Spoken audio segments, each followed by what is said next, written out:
Ju njohim me edicionin informativ të lajmeve. Kjo është Radio 7.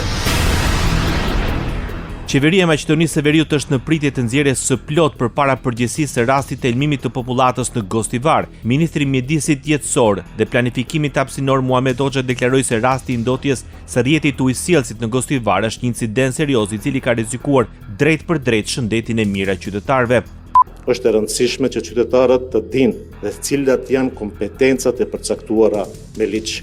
Furnizimi me ujë të pishëm, mirëmbajtja e sistemeve të ujësjellësit, grumbullimi dhe trajtimi i ujrave të zeza janë kompetencë e komunave dhe ndërmarrjeve publike komunale.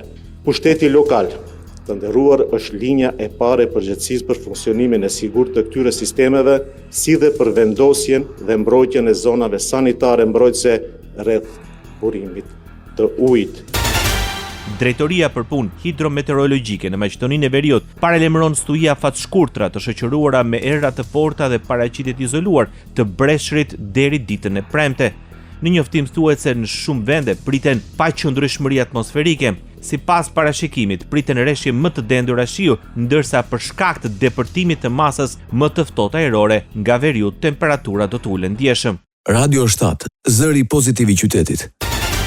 Zyrtar televizjesve vendosë janë shprehur qartësi kundër rikthimit të Vjosa Osmani në postin e presidentes Kosovës. Deputetja e zgjedhur i lëvizjeve vendosë Arbëria Nagafsi e vlerësoi Vjosa Osmanin si kandidate jo konsensuale për presidenten e ardhshme të vendit. Ajo nënvizoi se kandidati duhet të jetë një person që nuk vjen nga skena aktuale politike. Sipas saj dhe vetvendosi ka emra konsensual për president ose presidente të ardhshëm të vendit, por ajo beson se emri i presidentit duhet të dalë nga negocimi me partitë që do të jenë pjesë e votimit.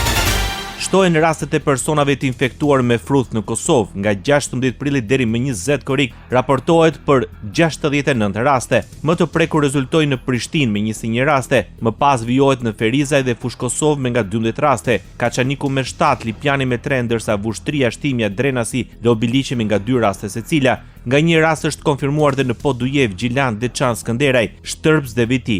Instituti Kombëtar i Shëndetësisë Publike të Kosovës u ka bërë thirrje prindërve të kontrollojnë statusin e vaksinimit të fëmijëve dhe të sigurojnë imunizim sipas kalendarit të rregullt të vaksinimit.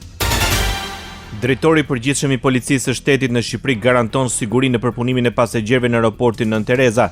Gjatë inspektimit të zbatimit planit të masave në kulmin e sezonit turistik, Skënder Hita informoi mbi përballimin e përpunimit deri në 56.000 pasagerëve në ditë.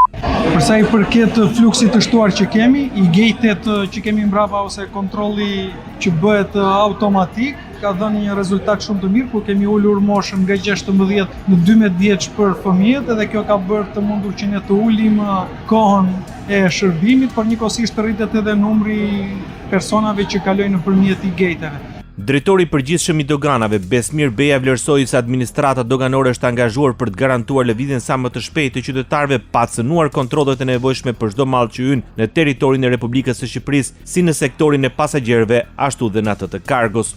Të dyja shërbimet, qoftë ai policor, qoftë ai doganor, janë në funksionim 24 orësh për të përgjigjur këtij fluksi të shtuar. Drejtoria e përgjithshme dogana është angazhuar për të garantuar lëvizje sa më shpejt të çdo qytetari nëpërmjet kësaj pike kombëtare, por nga ana tjetër të kontrollojmë me kujdes çdo mall që hyn në Republikën e Shqipërisë, qoftë nëpërmjet pasagerëve, pra sektorit të pasagerëve. Ndoqët lajmet shkurt në Radio 7, zëri pozitiv i qytetit.